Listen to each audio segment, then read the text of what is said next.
the Nigerian government is committed to completing all pending rail projects across the country, so say the country Transport Minister Rotimi Amechi.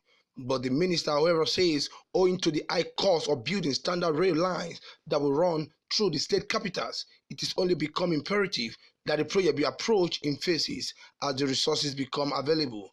Amechi, who appeared before the Senate Joint Committee on Land Transport and Foreign and Local Debt, noted that the progress of work on the Port Harcourt-Maiduguri rail project is dependent on the National Assembly approval for the borrowing plan forwarded to it.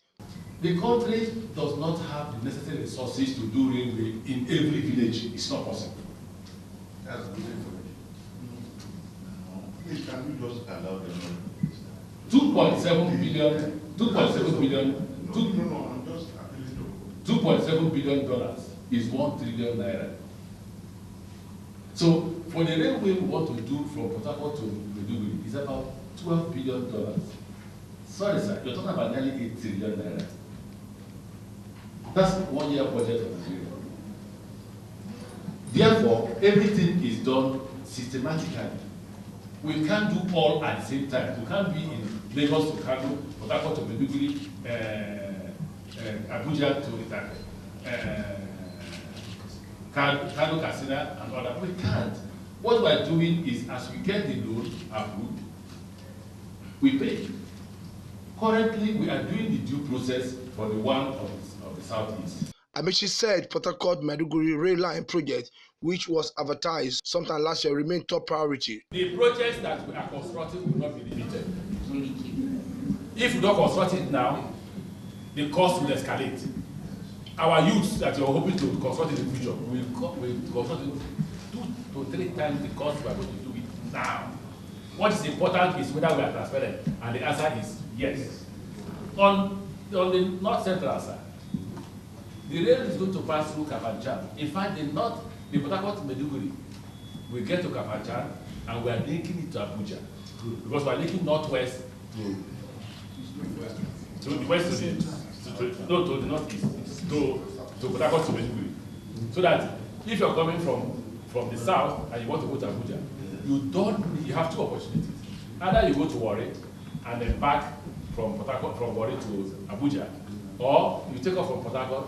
When you get to Kafanchan, you stop and you take Kafanchan to Abuja. That is there. We don't construct railway based on BDP or ABC. No, it seems you are all they're talking. You couldn't mention anything about house. I don't have to. Sir, I don't have to mention every village now. In fact, it's very possible. As long as we are able to do school, to construct the village. Earlier in the welcome address, the co-chair of the Joint Senate Committee, Senators Benga Ashafa and Shehu Sani, restated the commitment of the Nigerian Senate through its relevant committee to work with the executive in ensuring the timely delivery of all the rail projects across the country. Let me restate the commitment of the Nigerian Senate through its relevant committees to work together with the executive towards ensuring the timely delivery of all rail projects across the country. As I said, we are the representative of the people. It is also our commitment to make sure that no region of the country is left behind in the rail revitalization agenda of the federal government, of which President Muhammad Buhari is in the lead now. We would still have to invite not necessarily you, but the relevant officers concerned in your ministry come and refresh us with the details of that request. But I still want to caution General Public, despite the fact that we are here specifically on the issue of Port Harcourt, the rail line, and other rail lines issues also came in. Approving the sum of $30 billion added to our national debt profile now is something that will require all the senators to look at the pros and cons of it, not just the committee.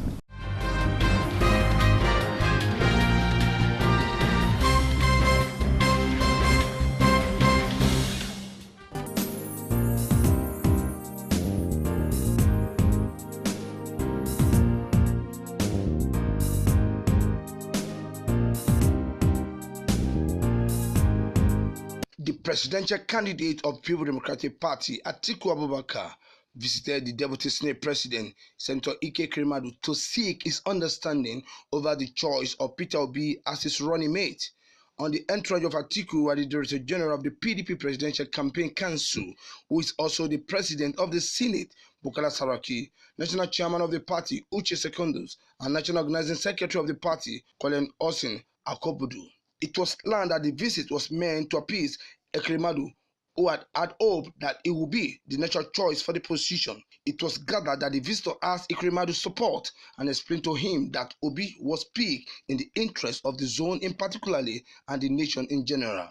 It was also said that Obi emergence has further raised the acceptability level of the PDP across the country. Meanwhile, the party has scheduled its National Executive Committee meeting for Thursday in Abuja.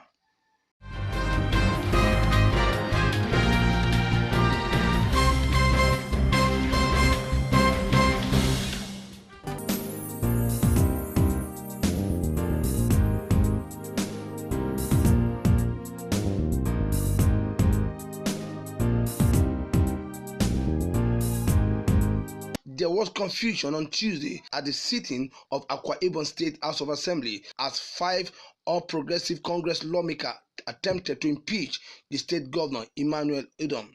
It was gathered that they arrived early with thug and heavily armed policemen and improvised mace to commence the impeachment proceeding against the governor. They chased out everyone around and handed the press secretary to the speaker, Kufre Okon, who came early in the morning before making their way to the assembly. Although the aim of the 5 APC lawmakers gathering at the assembly early in the morning was not made public, sources close to the affected lawmakers said they allegedly met to impeach the speaker and the governor. It was gathered that they shut all the doors before commencing the impeachment process, which lasted just for very few minutes. The trouble began at about 10 o'clock when the State Commissioner for Work arrived at the premises of the Assembly complex. He was harassed by the 5 APC lawmakers who swooped on him and repeatedly banged on his vehicle, asking him to leave the Assembly for them. The Udom arrival a few minutes later was in the situation as there was a clash between the loyalists and the supporters of the 5 lawmakers.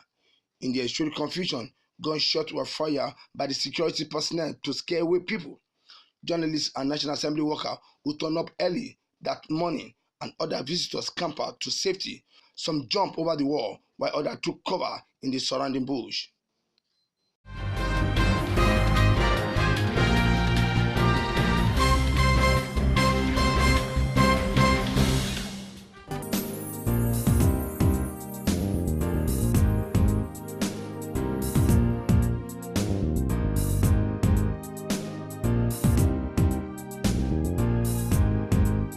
The Nigerian Community Exchange (NCX) and the New Nigerian Commodity Marketing Company (NNCMC) has signed a memorandum of understanding to facilitate trading of agricultural commodities locally and internationally.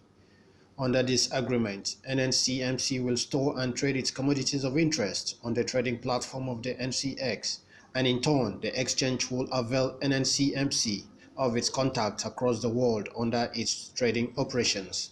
Zahira Baba Ari, the Managing Director and Chief Executive of the exchange, said the agreement marked a renewed commitment to reposition the Nigerian commodity trading sector.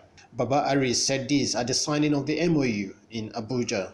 She said the implementation of the memorandum will enable the exchange connect more sellers with more buyers across the world.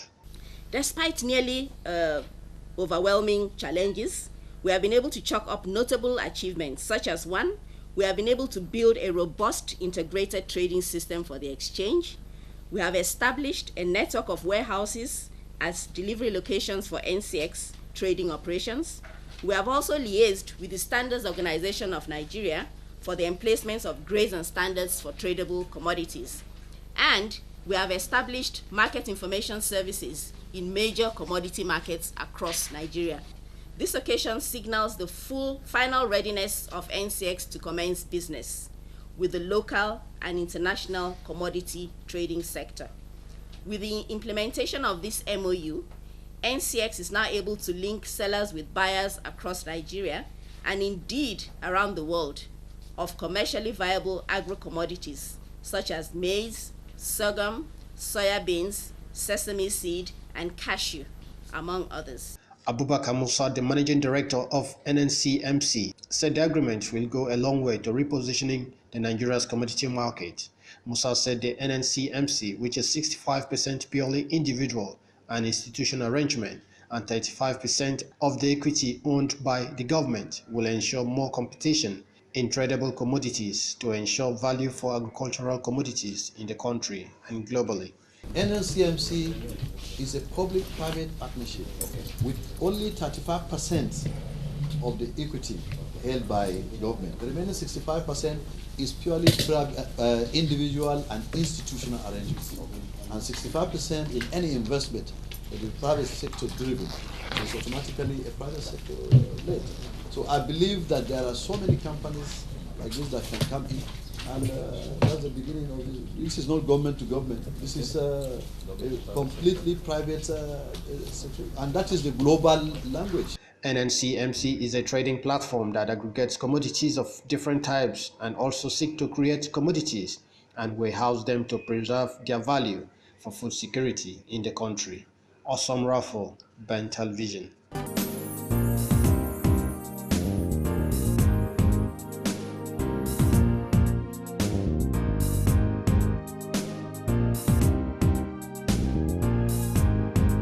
As preparation for 2019 presidential election continue to gather momentum, Atiku Abubakar Presidential Campaign Organization has said that the proposed restructuring of the country is much more important to the people of Southwest. The Director General of the campaign organization, Otumba Gbenga Daniel, said the restructuring of Nigeria has been canvassed by the People Democratic Party presidential flag bearer, Atiku Abubakar, should be embraced. Gbenga Daniel stated this in a chat with Ben TV in Abuja. If you understand our people in the Southwest, they are quite principled. And what is more important and paramount to the people of the Southwest today is the promise of Atiku to restructure the Federation. And for the people of the Southwest, yes, it could be good if they get juicy positions as well as part of it. But I think that the bigger picture for our people in the Southwest is to be able to get Atiku Abubakar to sign to his promise to properly restructure this federation in a way that everybody have equal opportunity, good potentials to develop at their own paces, and that's really where we're heading to.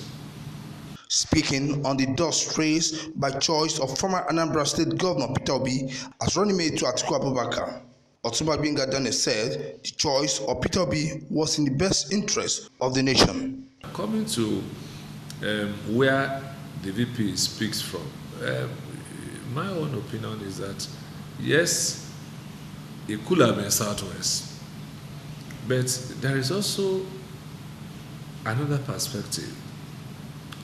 I'm from the Southwest, so quite naturally, if I want to be selfish, I would probably say that it must come from the Southwest.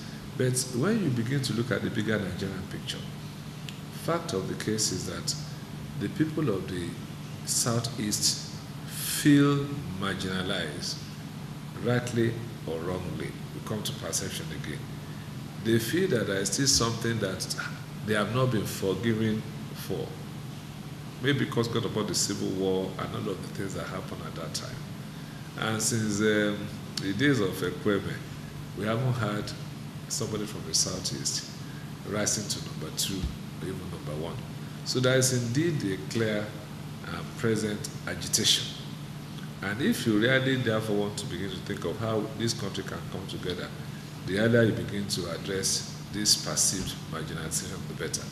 Meanwhile, about 75 presidential candidates will be participating in the 2019 presidential election in Nigeria.